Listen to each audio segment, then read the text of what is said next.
sejam bem-vindos. No vídeo de hoje vamos falar um pouquinho desse camarada aí mega importante para nossa literatura, que é o senhor Augusto de Carvalho Rodrigues dos Anjos, o famoso Augusto dos Anjos. Esse mocinho que está aqui, ó, como se fosse num quadro, no meio desse turbilhão de imagens aqui, que para uns parece ser um negócio meio diabólico, mas não necessariamente, tem todas outras questões aí. Bom, bora lá, vamos saber um pouquinho, vamos tentar falar um pouquinho aqui, explicar para vocês quem foi esse camarada, né? Por que ele está separado aqui? Porque esse vídeo ele faz parte da continuidade do material que nós trouxemos sobre o pré-modernismo. Para alguns teóricos, o Augusto dos Anjos ele não seria necessariamente um artista pré-modernista ou simbolista ou parnasianista. Ele não se encaixa 100% no estilo literário. A maioria da crítica literária acha por bem deixá-lo mais próximo ao pré-modernismo e o modernismo, porque ele tem algumas influências do parnasianismo, do simbolismo, ao passo que algumas obras pré-modernistas têm muitas influências do realismo, por conta das questões sociais, etc. e tal. O Augusto dos Anjos mais voltado para o simbolismo, para o parnasianismo. O parnasianismo em termos de estética, de forma de escrever. E do simbolismo, como a própria imagem está mostrando aí para a gente, né? Da morte com a foice na mão e ele andando, tá vendo? Aí como se ele estivesse saindo de um cemitério, uma coisa nesse aspecto. Então, bora lá. Quem foi esse moço? É um dos mais intrigantes poetas brasileiros, sem sombra de dúvida. Esse moço foi alfabetizado pelo pai. Interessante, né? Ser alfabetizado pelo pai, geralmente pela mãe, né? Mas ele foi pelo pai. Depois disso, ele foi estudar no Liceu Paraibano. E lá nesse mesmo liceu, o liceu é uma escola, tá, pessoal? Ele virou professor de literatura lá nessa escola. E ele, desde criança, escrevia poemas.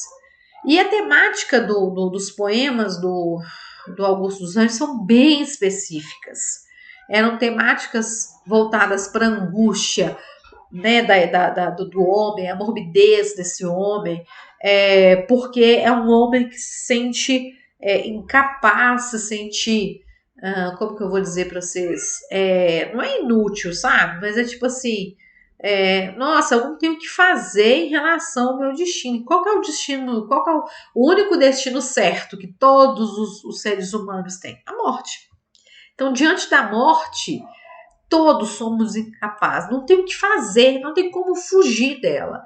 Então, ele, a partir dessa constatação, não só da constatação, mas da vivência, do sentir, parece que ele sentiu nas entranhas o poder disso, ele dedicou os seus poemas todos para essa temática. Ok? Como eu já falei, ele teve influências do simbolismo, do parnasianismo e algumas correntes científicas no início do século XX. Como eu disse, do parnasianismo em relação à forma, que ele gostava muito de sonetos, né, e do simbolismo em relação à temática, beleza? Ele escreveu só uma obra que ele chamou de Eu. E eram poemas assim extremamente pessimistas, com muitos termos científicos e médicos, que a gente vai ver um trechinho daqui a pouco. Uso de termos e expressões escatológicos, né, ou escatológicas, que é a teoria sobre o fim do mundo, o fim da humanidade, tá? Bom, então, vamos lá um pouquinho. Quais são, então, as características da obra desse moço, né? Tema voltado ao pessimismo e melancolia, o eu lírico tendendo a querer a morte. O eu lírico é como se fosse, aspas bem gigantes, o personagem do poema. É de quem o poema fala ou quem fala no poema, tá bom? Então, era um sujeito lá tendendo a morte, lá a morte é assim, né? Preferência por temas ligados à ciência e à medicina, uso preferencial de formas fixas como o soneto, influência do simbolismo do parnasianismo e descrença em relação ao amor. O que é bastante coerente, na minha opinião, porque se um sujeito que estava ali, né, focado nas questões seguintes, nossa, como nós somos impotentes, como nós somos tão pequenos diante da única certeza da nossa vida que é morrer. Então, E o amor, na verdade, ele traz o oposto disso, né? Ele traz vida, ele traz esperança, as pessoas sonharem, fazendo planos, etc e tal. E uma coisa muito legal, o Augusto dos Anjos, ele virou... o Augusto não, a bobagem eu tô falando. O cara vai virar uma revista quadra, ele vai virar gibi, não, né? Algumas obras dele fez-se a releitura de algumas das obras dele em gibi. Aí eu trouxe para você algumas das obras que eu falo, poemas, tá, pessoal? Porque ele escreveu só um livro chamado Eu, ok? Aí eu trouxe um trechinho aqui para vocês. Tem colorido, tem preto e branco, tem de todo jeito, tá? Eu tenho estudantes que tem uma mocinha que vai amar isso aqui. Quando ela assistir esse vídeo, ela vai se identificar. Tenho certeza disso. É uma poetisa extraordinária. Já disse isso para ela várias vezes presencialmente. Vou deixar registrado aqui, só não posso dizer o nome, né? Por questões, não tenho autorização, então não falei nada antes com ela, nem com a família. Mas você sabe que eu tô falando de você, menina. Então, vai lá, voa, menina, voa, né? Voa e vai escrever suas coisas, né? Fechei o parênteses, pessoal. Vamos voltar aqui, olha. Gélidos são o vento e a pedra, assim como os versos de minhas internas e o coração daqueles que são de pedra. A companhia será dela na fria escuridão eterna. Percebem aí? Temas relacionados à morte, questões existenciais, nesse aspecto mesmo, né, do sujeito, ele ser frio, ele ser indiferente, as circunstâncias que o cercam, a esse destino, etc e tal. Bom, voltei o negócio errado, perdão. E aqui nós temos um dos poemas que deve incomodar um pouquinho. Olha o nome do poema, O Deus Verme.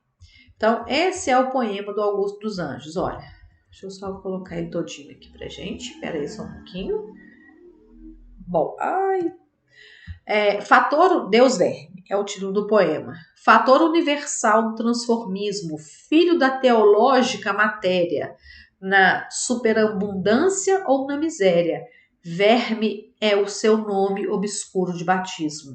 Jamais emprega o acérrimo exorcismo em sua diária ocupação funérea e vive em contubérnios com a bactéria, livre das roupas do antropoformismo.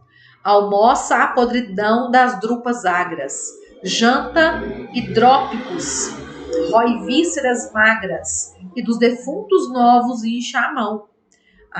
Para ele é que a carne podre fica, e no inventário da matéria rica cabe aos seus filhos a maior porção. Para alguns, fala assim, meu Deus, credo, que nojo, que horror, que isso, que aquilo, que cara doido, etc e tal. Não necessariamente que ele é um cara doido, ele está falando literalmente da decomposição, né, do papel, né, do verme. O verme que é considerado por nós, né, um ser insignificante, depois de que o sujeito morre, ele vira o Deus daquele cadáver, pelo menos, porque é ele que comanda. Então, quanto pior a situação do cadáver, melhor para o verme e para os seus filhos, porque ali eles vão se reproduzir, etc. e tal. Essa imagem que aí está, que foi a ilustração desse poema, ela pode remeter a algo para alguns, né, uma situação mais demoníaca, mas não é nesse aspecto, viu, pessoal? Não é essa a intenção do Augusto dos Anjos. A intenção dele é mais ou menos dizer mais ou menos para a gente assim, olha, para com essa frescura que vocês ficam aí, com essa coiseira toda, porque no final é isso aqui que nos resta, sabe? Nós vamos virar isso aqui. Né? Então, assim, era mais ou menos nessa linha. Então, vamos às características. Uma influência do parnasianismo, né? Que é a estrutura fixa, que é um soneto, porque tem 2 quartetos e 2 tercetos, ou seja, 2 conjuntos de estrofe com 4 versos e 2 conjuntos de estrofe com 3 versos. Outras questões outra característica, que é o eu lírico tendendo à morte. Ele cita a morte, ele fala da morte, mas não no sentido de que assim, ai meu Deus, eu quero morrer. Não, o negócio é o seguinte, ó, meu filho, todo mundo vai morrer. E quando você morrer, vai acontecer isso aqui. Ele está descrevendo aqui a função do verme na decomposição do cadáver. É isso que ele está fazendo. Eu sei que é meio nojento, mas é isso mesmo, tá? Usa muitos termos ligados à ciência e à medicina. Antes disso, outra característica parnasiana são os termos mais eruditos que ele usa, tá? Como acérrimo e por aí vai, transformismo e por aí vai. Os termos ligados à ciência, né? Teológica, o contubérnio, bactéria, antropoformismo, as duplas árguias, os hidrópicos, as vísceras magras. Eu não vou ficar relatando muito isso aqui não, pessoal, porque eu também não é tenso, eu sei que, mas enfim, é para a gente entender as características, as características aí né, de que traz o Augusto dos Anjos.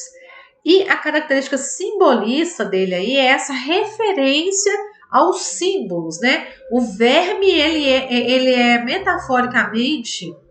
O povo tá feliz no de moto, olha só que beleza. Eita, enquanto os vermes estão felizes sendo deuses, né, na decomposição do cadáver, o outro tá ali feliz no de moto. Mas aí, pode falar que outros vêm, né? Aqui, qual que é a característica, a influência simbolista nesse poema do Augusto dos Anjos aqui? Nesse poema aqui, essa simbologia do verme quanto um deus do cadáver, tipo assim, eu que mando aqui, eu que comando, né? Eu e meus filhos, né? Eu faço uma dupla aqui com as bactérias e com as outras questões, né? Ainda tem né, livro das roupas do antropoformismo, aí existe um simbolismo também, né, que é mais ou menos assim, olha, você, claro, tem um aspecto físico e biológico mesmo, que vai deteriorizando, né, vai acabando, vai apodrecendo, né, vai definhando, desmanchando, etc e tal, mas tem também aquilo que é passageiro e aquilo que é de essência, né? Esse verme, ele leva tudo que é físico, tudo que é efêmero, mas em momento nenhum é citado ali os sentimentos, os valores, as questões do sujeito, né? Mas ele traz, não deixa de ser uma reflexão, essas simbologias não deixam de despertar essas reflexões, né, naqueles que leem, porque é mais ou menos assim, poxa, tem coisas mais importantes para se preocupar, porque um dia todos vamos ficar assim. É mais ou menos nessa linha, tá? Eu espero ter ajudado vocês. A gente se vê na próxima aqui no canal. Um abraço e até lá.